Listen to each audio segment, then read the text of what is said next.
Hello, and welcome to the Postcast, a podcast of Headline News Montgomery. I'm your host, Mary Ann Post, and today I'm joined by two candidates for Montgomery Township Committee, Chris Venis and George Sanctis. With local elections right around the corner, this is a chance to hear directly from those running to represent you. We extended an invitation to all the candidates. Incumbents Vince Berrigan and Mike Martin declined our invitation to participate. While they're not here today, we're grateful to Chris and George for joining us to share their perspectives. Together, we'll be discussing why they're running, their priorities for Montgomery, and the issues that matter most to our community. So let's get started. Chris and George, welcome. Thank you so much for joining me on this podcast tonight. We're thrilled to have you. So I have some questions for the both of you, and we'll get started. We wanted to know what in your career and your personal life has prepared you to run for Township Committee? First of all, thank you very much for having us. Of course. It's a pleasure. I spent half of my career in academic medicine, having done a research fellowship at Harvard Medical School and then transitioning onto faculty, eventually as an assistant professor of medicine. During the 10 years of my tenure at Harvard Medical School, I've had a lot of experience interacting with individuals, driving projects, writing very large research grants, and interacting with both professionals and non-professionals, from technicians to cleaning staff. I feel that I've developed a very good rapport, dealing with people and understanding their needs, their desires, their hopes, and their aspirations. After I left academia, I went into drug industry, and as a mid-level executive, I was involved in driving research and innovation in a fairly large R&D group, where I had to manage, once again, very large budgets, a large number of individuals, professionals, non-professional staff. So I bring a lot of expertise from private industry that I believe could be useful should I be lucky enough to be elected onto the Township Committee. Excellent. And Chris? Great way to start this conversation. George is going to offer us the professional aspect of it. Of course. I've done a lot of public service in my years, all through Hillsborough, Montgomery Township. Started out when I was a child. My family was very active in local politics in Hillsborough. Okay. And we've been here for 200-300 years now in Somerset County, Hillsborough, and recently Montgomery. My life has been revolving around public service. I have a master's degree in U.S. foreign policy, foreign relations. It's one of the passions that I've had for years. But as I finished graduate school, I ended up drifting towards American politics. Okay.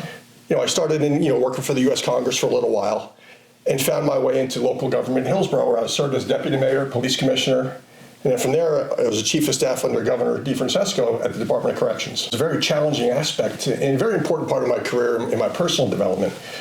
It led me to a $1 billion budget as the chief of staff, 30,000 inmates, 10,000 employees. So I've seen every level of government that you could possibly see. I've seen the inner workings from the inside out, what works, what doesn't work. Mm-hmm. Not only at the state level, but the municipal level. When I was in Hillsborough Township, where as part of the Open Space Committee, we saved thousands of acres of open space. Okay. Prevented a lot of development that went on, and that's facing the same issues that are happening right now in Montgomery Township. Well, yeah, that's quite true, and that's one of the things I wanted to ask both of you about. As you know, the 417-unit Kenview project has drawn criticism in town. What would you have done differently, and how would you handle future state affordable housing mandates if you were elected? Well, this issue is near and dear to my heart. As a resident of Montgomery 24 years now, I never imagined myself venturing into politics. But this is an issue that really is very important in our community and has potential of adversely affecting our community in ways that you can't imagine. There are a number of issues that I've seen looking at the fourth round housing plan. For one, this was something which I understand is state mandated, and we believe in some degree of affordable housing. I think it's an important thing that every township should consider intelligently. But this is something that was proposed and was discussed really in secret with our township committee for over 10 months. And it was only a few weeks before the actual approval that this was made public. Such conduct on the part of the committee really, in my mind, undermines public trust. Mm-hmm. And this is certainly one of the most important aspects of leadership. If you can't be accountable to your citizens and transparent and communicate to them, you're really not fulfilling your role as a public servant. So we have 417 units, 70 of which are represent high-density affordable housing units. On September 8th, I attended a meeting of the developer, and straight away there are two things that came up, which I found rather disconcerting. One, their traffic studies actually suggest that peak AM and peak PM traffic flow would actually decrease by 70% and 80% respectively, which is absurd. Secondly, if you look at the projected revenue, net revenue from the development and its impact on Montgomery, they actually suggested that Montgomery would experience a net $9.5 million revenue from these 417 units, which is also absurd. It would suggest that each affordable unit would pay approximately $23,000 in taxes, which is not affordable. Doesn't make sense. Furthermore, if you look at the record of both Vince and Mike, there were some troubling comments made on their part that I'll ask Chris to chime in on. Yeah, let me hop in on this with George and Mary Ann. Mike Martin first gets in the Township Committee. The first comment he makes in the Montgomery News was, I want to work with the builders to build a housing development at Kenview. Oh. Right off the bat, you're telling us exactly what your plans are without telling the public. Right. This came out in the newspaper just because somebody asked a question. Regarding open space, the same thing. I think we have enough open space. So right now you're agreeing to building more property, more houses, and adding no more open space. Right off the bat, that's telling us where your priorities are. Right. And then we had the Deputy Mayor Barrigan talk about, I would vote yes again regarding every state mandate. So that's telling us exactly where their positions are. Right. They're not asking the public our opinions. This is why George and I are in this. The public begs somebody to help step forward to try and stop this. And this is why we're here. Right. Because in the end, there has to be accountability and transparency. And if you don't have that, you don't have leadership. So let me ask you, on the note of accountability, transparency, if elected, what would you do differently? What would you do in order to bring that level of transparency to the residents? So I think the first thing we're going to do is we want to create a citizens advisory committee that has to do with land use. Our decisions going forward are not going to be based on what George and Chris want to do. Okay. It's what the public wants to do. You're not seeing that right now. You were having 5:30 planning board meetings when people were at work. They had the most important planning board meeting, 5:30 p.m. in the day of the fireworks. Mm-hmm. So this didn't work at all. So this is telling us they're not being honest with everybody. They're trying to hide things like this, and they're just trying to push it through. We want to open up every decision when it comes to this to the public. We want your input. Without it, we can't go forward the way you want us to go. This is the way George and I discussed how we want to move forward with this. Okay. Secondly, we don't know how this plan transitioned over time. Perhaps the developer initially was interested in light manufacturing facilities. How this morphed into this very large housing plan is a total mystery. And once again, these negotiations, these discussions were done in total absence of public input, which is unacceptable. And now, mind you, the public hearings that were held during the summer were forced upon the Township Committee from the public outcry. The public had enough. They were told nothing that's going on with these plans. They felt they had to do these meetings just to make it look like they were doing something. The meetings did nothing. They were informational, but frankly, too little, too late. Yes. Fair enough. So can we move on and talk a little bit about taxes, people's favorite topic? Montgomery's property taxes are some of the highest in New Jersey, if not the highest in Somerset County.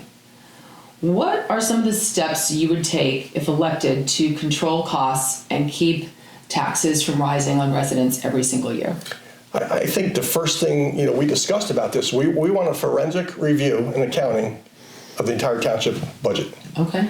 That way we can find what exactly is going on, where the money's going. We don't know exactly what's happening till we get inside. We can't help the public find out what's happening, where the waste is. There's going to be waste, fraud, and abuse in there somewhere. And we want to bring in a forensic accounting firm to come in, look at this, tell us where we can make changes, where we can make corrections, and bring a little honesty back to the township again, and a little openness so there's a little more transparency. And it's important to bear in mind that to be a good leader, you have actually a fiduciary responsibility to make sure that every tax dollar is wisely spent. We don't have that transparency. Yeah. So we need to do a deep dive, look where our money is going, and perhaps we can find ways to minimize the increases that we see in our property taxes every year. That being said, we can also, as the Township Committee, the mayor, can try to interact with both state and the state governor to try to push some sort of legislation that can cap the increase we see in our property taxes. Yeah. Lastly, if you look at the proportion of our taxes that go to the school budget, it represents by far the majority of our taxes.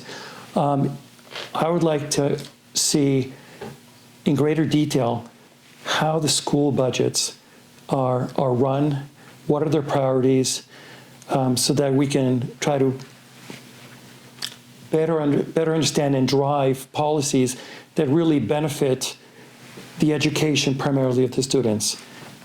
Of course, of course. So let's move on to another topic that I think is on the minds of residents at various times is public safety. Our police have actually worked for nearly a year without a contract. Can you tell me how you would support law enforcement while still being fiscally responsible? Very interesting question.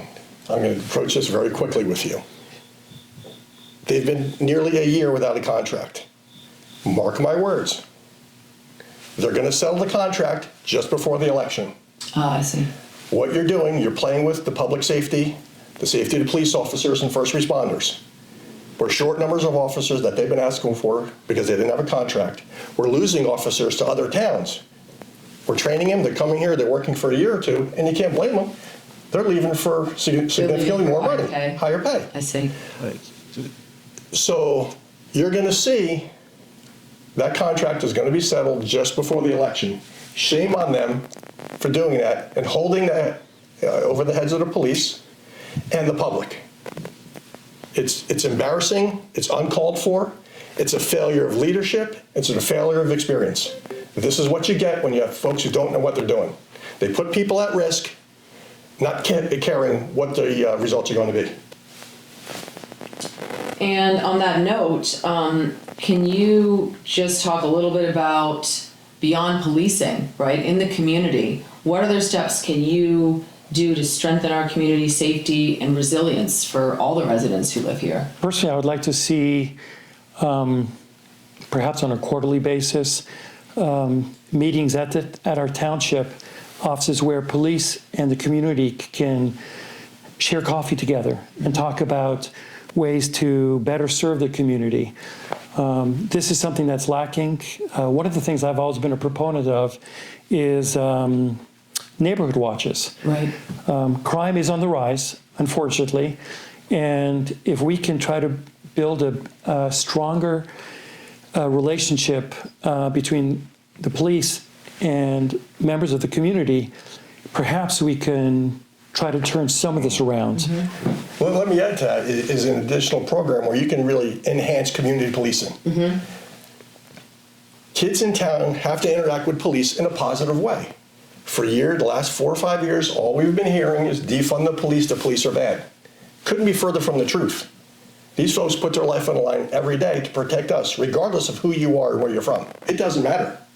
They do this every day, no questions asked. I would love to see a little more community policing, working with the students more and more, a little more interaction. Again, coffee with cops, no matter what the program may be. Right. Well, I want these children growing up to respect police officers as well as understand they're there for you. They're not there to fight you. Mm-hmm. They're there to take care of you. They're putting their lives on the line for you every day. They deserve a little respect back that way. And the only way you're going to do that is when you sit down and you talk. And they realize they're human beings. Right. Well, excellent point. And they have the same concerns as all of us. Many of them, some of them live in our community, and they share the same concerns, and they want the best things for their families just like we do. So before we wrap things up, can you share anything else with us that you want residents to know as you run for Township Committee? Anything else you think it's important for people to know?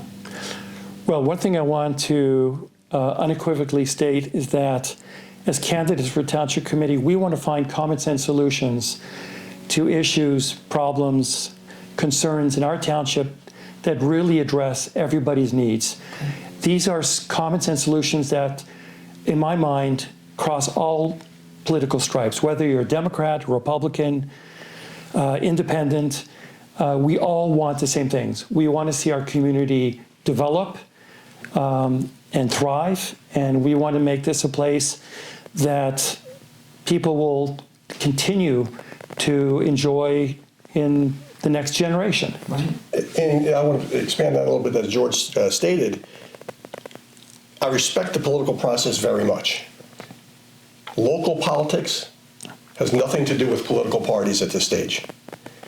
Tip O'Neill, one of the most famous politicians ever in history, Speaker of the House, said all politics is local.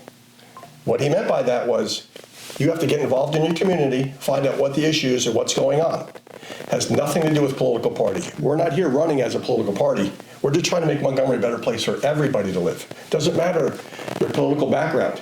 It doesn't matter to us. We're here to try and make Montgomery a better place now and for the future generations to come in. Excellent. Well, I want to thank you both for joining us today, for sharing your perspectives and your platform. We greatly appreciate you sharing that with us tonight. I want to extend my sincere thanks to Chris Venis and George Sanctis for taking time out of their busy lives and their campaign schedule to join me on the postcast, and thank them also for sharing their vision for leading Montgomery. And to my listeners, thank you so much for tuning in. This November, we face an important election for New Jersey's governor, Montgomery Township Committee, and our Board of Education. Please be sure to exercise your constitutional right and privilege to vote. Montgomery is a unique, wonderful community, and I'm happy to be part of it. That's it for today. I'm Mary Ann Post for Headline News Montgomery. Thanks for listening.